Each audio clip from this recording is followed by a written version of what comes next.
What's going on, guys? Welcome back to another episode of this week's Brick Built Mindset podcast. Again, thank you guys so much for tuning in and subscribing. So today's message, I want to talk about your peace and how you should go about protecting your peace. I was recently having a conversation with a loved one, and they expressed to me that they were feeling down and they felt like they were in this weird rut all of a sudden. And they wanted to talk about how they didn't feel that they were at peace. They didn't feel excited about anything, or they weren't looking forward to anything.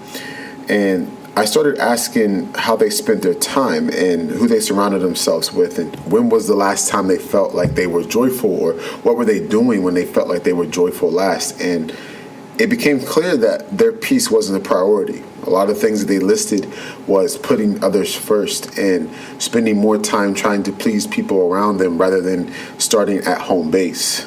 And they weren't taking the time to consider their surroundings as well. And it came out that their surroundings were a direct impact on their happiness.